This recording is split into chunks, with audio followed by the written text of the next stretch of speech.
राधे राधे दोस्तों। आज हम शिव पुराण का पाठ शुरू करते हैं। शुरू करने से पहले मेरी आप सबसे विनती है कि मेरे चैनल को सब्सक्राइब, लाइक और शेयर करना ना भूलें, ताकि हम आपके लिए अच्छी अच्छी कथाएं और पुराणे ला सकें। ओम नमः शिवाय। चलो आइए शुरू करते हैं।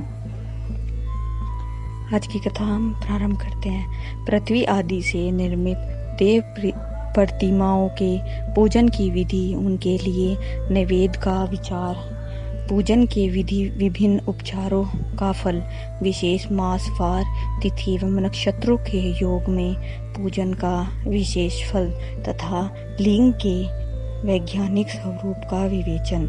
ऋषियों ने कहा, साधु शिरोमणि, अब आप पार्थिव प्रतिमा की पूजा का विधान बताइए, जिससे समस्त अभिष्ट वस्तुओं की प्राप्ति होती है। सूत जी बोले, महर्षियों, तुम लोगों ने बहुत उत्तम बात पूछी है।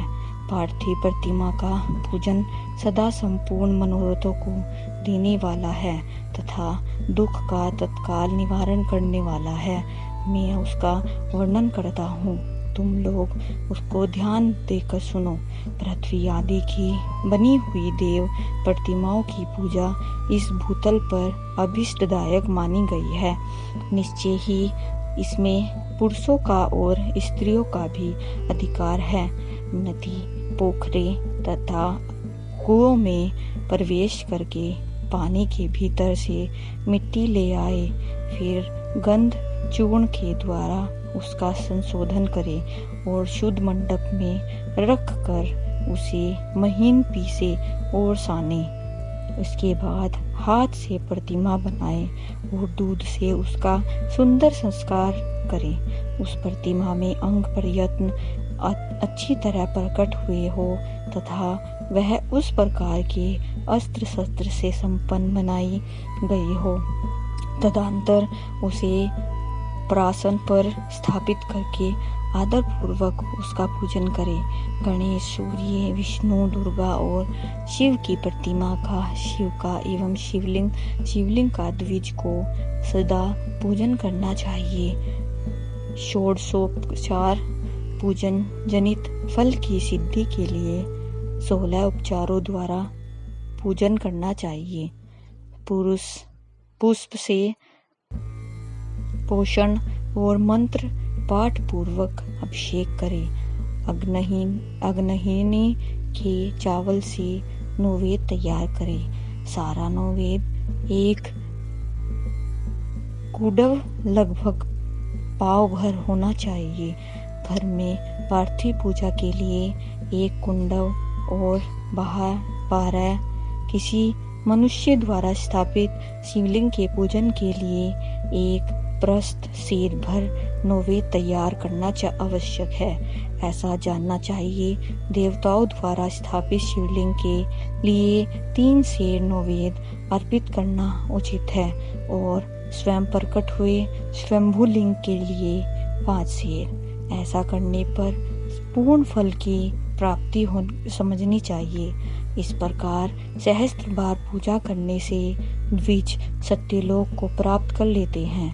12 अंगुल चौड़ा, इससे दूना और 1 अंगुल अधिक अर्थात 25 अंगुल लंबा और 15 अंगुल चौड़ा, जो लोहे या लकड़ी का बना हुआ पात्र होता है, उसे विद्वान पुरुष शिव कहते हैं। उसका 8वां भाग प्रस्थ कहलाता है, जो 4 कुंडव के बराबर माना गया है। मनुष्य द्वारा स्थापित शिवलिंग के लिए 10 प्रस्थ, ऋषियों द्वारा स्थापित शिवलिंग के लिए 100 प्रस्थ और स्वयंभू शिवलिंग के लिए 1 सहस्त्र प्रस्थ निवेदन किया जाए तथा जल, तेल आदि एवं गंध द्रव्यों की भी यथा योग्य मात्रा रखी जाए, तो यह उन शिवलिंगों की महापूजा बताई जाती है। देवताओं का अभिषेक करने से आत्म शुद्धि होती है। गंध से पुण्य की प्राप्ति होती है। नौवेद लगाने से आयु बढ़ती है और तृप्ति होती है। धूप निवेदन करने से धन की प्राप्ति होती है। दीप दिखाने से ज्ञान का उदय होता है और तांबूल समर्पण करने से भोग की उपलब्धि होती है। इसीलिए स्नान आदि 6 उपचारों को यत्न पूर्वक अर्पित करें। नमस्कार और जप ये दोनों संपूर्ण अभीष्ट फल को देने वाले हैं। इसलिए भोग और मोक्ष की इच्छा रखने वाले लोगों को पूजा के अंत में सदा ही जप और नमस्कार करने चाहिए। मनुष्य को चाहिए कि वह सदा पहले मन से पूजा करे, फिर उन उपचारों से करे। देवताओं की पूजा से उन देवताओं की लोकों की प्राप्ति होती है तथा उनके अवान्तर लोगों में भी यथेष्ट भोग की वस्तुएं उपलब्ध होती है। अब मैं देव पूजन से प्राप्त होने वाली विशेष फलों का वर्णन करता हूँ।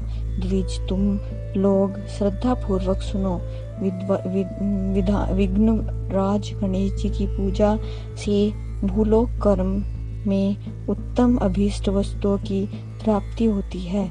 शुक्रवार को श्रवण और भद्रपद मास के शुक्ल पक्ष की चतुर्दशी को पौष मास में शतभिषा नक्षत्र के आने पर विधि पूर्वक गणेश जी की पूजा करनी चाहिए। 100 या सहस्त्र दिनों में 100 या सहस्त्र बार पूजा करें। देवता और अग्नि में श्रद्धा से रखते हुए किया जाने वाला उनका नित्य पूजन मनुष्य को पुत्र एवं अभिष्ट वस्तुएं प्रदान करता है। वह समस्त पापों का समन तथा भिन्न भिन्न दुष्कर्मों का विनाश करने वाला है। विभिन्न वारों में की हुई शिव आदि की पूजा को आत्म शुद्धि प्रदान करने वाली समझना चाहिए। वार या दिन, तिथि, नक्षत्र और योगों का आधार है। समस्त कामनाओं को देने वाला है। इसमें वृद्धि और अक्षय नहीं होता, इसलिए उसे पूर्ण ब्रह्म स्वरूप माना गया चाहिए। सूर्योदय काल से लेकर सूर्योदय काल आने तक एक वार की स्थिति मानी गई है, जो ब्राह्मण आदि सभी वर्णों के कर्मों का आधार है। विहित तिथि के पूर्व भाग में की हुई देव पूजा मनुष्य को पूर्ण भोग प्रदान करने वाली होती है। यदि मध्यकाल के बाद तिथि का आरंभ होता है तो रात्रि युक्त तिथि का पूर्व भाग पितरों के श्राद्ध आदि कर्म के लिए उत्तम बताया जाता है। ऐसी तिथि का पर भाग ही दिन के युक्त होता है, अतः वही देव कर्म के लिए प्रस्त माना गया है। यदि मध्यकाल तक तिथि रहे तो उदय व्यापनी तिथि को ही देव कर्म में ग्रहण करना चाहिए। इसी तरह शुद्ध तिथि एवं नक्षत्र आदि ही देव कर्म में ग्रहित होते हैं। वार आदि का भली भांति विचार करके पूजा और जप आदि करने चाहिए। वेदों में पूजा शब्द के अर्थ की इस प्रकार योजना की गई है। आज की कथा हम यही समाप्त करते हैं। आगे की कथा हम कल सुनाएंगे। ओम नमः शिवाय। अगर आपको मेरी वीडियो अच्छी लगी तो बेल आइकन दबाना ना भूलें, ताकि आपको मेरे आने वाली वीडियोस का नोटिफिकेशन मिलता रहे। धन्यवाद। ओम नमः शिवाय।